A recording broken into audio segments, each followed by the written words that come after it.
Okay, thank you, ladies and gentlemen. Joining me once again for the Fast Lane Podcast for Success. I am your host, Derek Lane. Once again, thanks for joining me. Appreciate it. Hey, today we'll be talking about effective communication, some ways to be a better communicator, and how it will affect you, and the positive payoffs from just that, being a better communicator. So let's go ahead and get started, shall we?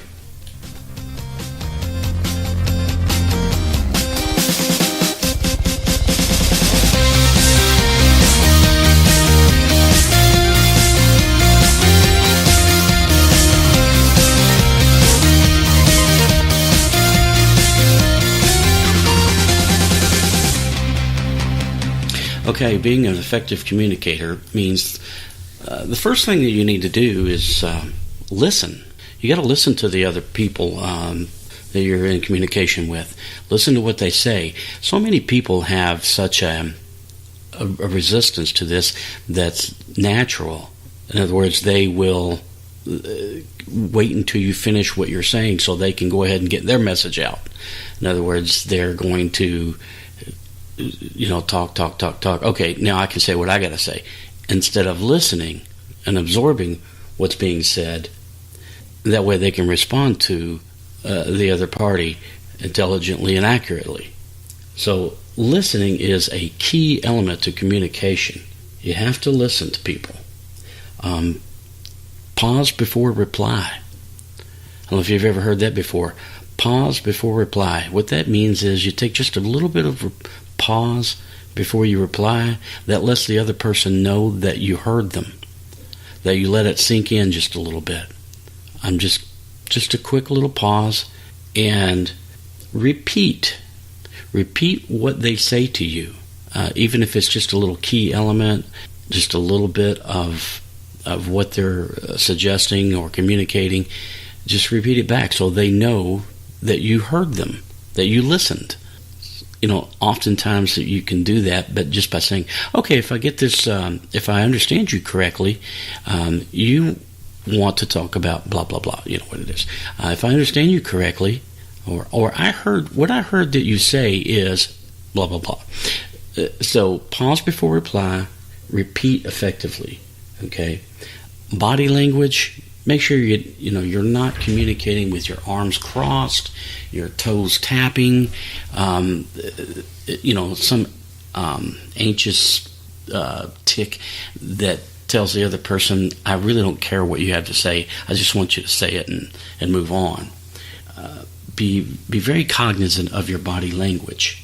Okay, don't force the issue or the subject.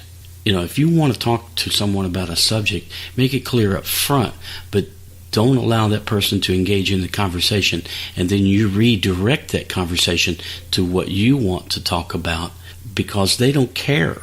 To be an effective communicator, you have to listen to what they have to say. Again, repeat back, understand what they're saying. Make sure that you don't make the other person feel uncomfortable and make them feel like, what they have to say is unimportant. From time to time, we will talk to people that really don't have anything to say, but they want to force it on you anyway. Pardon the expression, but raping my ear. I don't need it. I don't want to hear all of that. But there's ways to politely, step away from those conversations and move forward. However, in the art of conversation, we need to avoid judging people as if, look at this guy, or, check out this lady. I can't imagine they've got anything that I want to hear. Look at the way they dress. It goes back to the old word, don't judge a book by its cover, right? Listen to people. You may just surprise yourself by the amount of knowledge that you can gain just by listening to people without judging them, okay? When you are listening to people, pick up on their jargon, their words, their mannerisms, their phrases, and their tone. How is it being communicated to you? If they use certain phrases, I find a way to repeat one that puts you in tune with them. It aligns you with that person. Their subconscious goes, oh, he gets me, he's like me, or she hears me, she's just like me. So by picking up on jargon and phrases, matching their tone, matching their mannerisms, you become a great communicator. In communication, make sure you know your subject.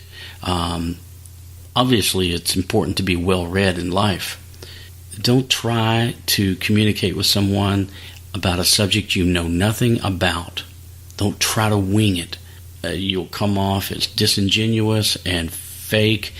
If you know nothing of the subject but are still interested, be very truthful with that person. I find what you're saying very fascinating, and I'm not very schooled on this subject. So if I seem a little ignorant to this subject, I apologize, but please continue. I'm eager to hear more. Those type of things and being honest will carry you further, because you've told the person, I'm not going to try to engage in something I don't know about, but you do want to hear them. All right, you're building esteem in that person. Don't interrupt. When a person is communicating, they're speaking, and don't interject into the middle of a sentence or a phrase or what they've got going on. Wait until they're finished. You'll know when they're finished. You don't have to force yourself onto them or your talking points in the middle of their talking points. Okay? And when you're speaking, know when it's time to not speak. Listen to the signs. Watch the signs. When you've said enough, you've said enough. There's no reason to continue. In sales, you're always taught that the first one to speak is the loser. You put an offer out there, and you leave it hanging. You just look at each other. It sometimes can be brutal, but you can do it. The first one that speaks loses. I have witnessed this to where people will stare at each other for minutes before someone finally caves in. It's humorous, but yeah, it's true, because if you get into that situation, the other person knows what you're doing as well. Didn't want to get too far off subject. We're talking about the communication and why it's important. Make sure that you're not hogging all of the airtime. See, people speak in quantities of airtime. In other words, you may be a speaker that requires 80% of the speaking, or you may be a speaker that requires 30% of the speaking time. So make sure that you understand who you're dealing with. Try to get a sense of, how much airtime that person requires. Limit yourself. Always be the first one to say, I'll back off my airtime if you need more. You don't have to say it, obviously, but know that you can back off your airtime if that person seems to need more. And sometimes it's uncomfortable. I'm a speaker. I like to talk. And sometimes when I realize that I need to back it up a little bit, stop, the other person needs more time, I graciously do that and make sure that I'm following along, listening. When I said it's rude to interrupt, it's you can't. It's okay to give the head nod and oh great, just little signs that you're listening. That's important as well. Obviously, in the art of communication, never try to one-up somebody. That's the most ridiculous thing you can do. One-upping. I have got. Let me tell you about this painting that I just bought. Oh yeah, well I just bought a Rembrandt. Seriously, never do that. A great communicator would be, oh, fantastic! I'd love to hear about it. I'm into art. I've recently bought some art myself. Let me hear about yours. A way to engage in the conversation. One-upping is silly. Never do it. Again, never pretend to know more about a subject than you really do. Be honest about that. Do not waffle. Going back and forth and kind of leaning in, kind of not to a conversation. Be concise with what you say. When you have something to say, be the expert on it. Be the person that they want to hear from.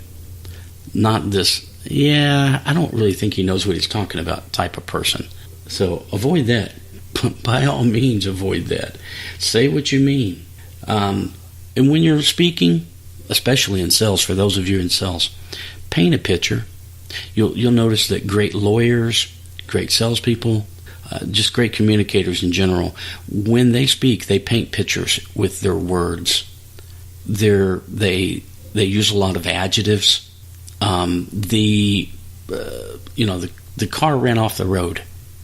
Well, a great lawyer would say that the vehicle, this 2,000-ton vehicle, careened into the ditch, near a ravine, and you get the picture.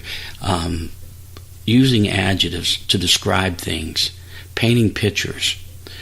When I was in sales, I would always ask, let's say that, as home furnishings, for example, in my early days, can you just ask the person, can you see this in your home? And it would look great with maybe a flower arrangement, a floral arrangement on it. And when you've got friends and guests coming over, give the person that picture to think about and how great something would be.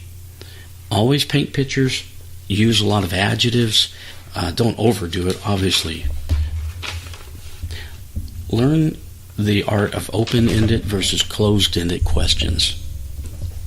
This is huge. When you're in a conversation or you're communicating, don't ask a question that you want answered by a lot of feedback if that's not what your intent is. Make sure you know the difference between open-ended and closed-ended questions, and know your open-ended questions. Who, what, where, when, how. Those are open-ended questions. The closed-ended are the ones that are going to make the person respond with yes or no, yes or no. And when is it appropriate to use one? Well, that's up to you to decide. Okay, and when you're communicating with people, give people an out. Give people an option to not be trapped by this whole dialogue, this whole conversation. It's always polite to give people an out. Thank people for their time. Thank people for listening to you. And then when you're listening to other people, let them know. I found one of the most powerful things you can do for someone is when they're relating something to you, if you just look at them and go, I appreciate you sharing that with me. I appreciate you sharing that with me. That was awesome. That's some good information. And thanks so much. You will see their esteem go to the clouds because you just told them they shared some information that meant something to you.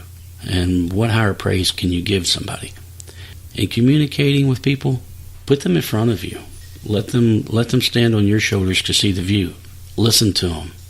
If you've got advice and they want it, don't give it if they don't want it. Make sure that it's wanted advice. Okay. Well, listen, I've given you a lot of pointers, a lot of tips in here, and I appreciate you listening to another episode of the Fast Lane Podcast for Success. Remember, iHeart, iTunes, Stitcher, my host site, Spreaker, and the website is fastlanepodcast.com, fastlanepodcast.com, and you can email me at derek@fastlanepodcast.com. And once again, I'd love to hear the feedback. More and more people are giving me positive feedback, and I can't tell you for the folks that have done that, thank you so much. For the folks that want to do it, thank you so much. No commitment. It's just if you want to shoot me a line, I just appreciate it. Make sure you share this with folks. I think it goes a long way in getting the ideas and information out there for people. So make sure it's something that you share. It helps my feed to reach more people when you share and like. So if you're listening to this and you like what you hear, I appreciate the help. And once again, thanks so much, and we will see you on the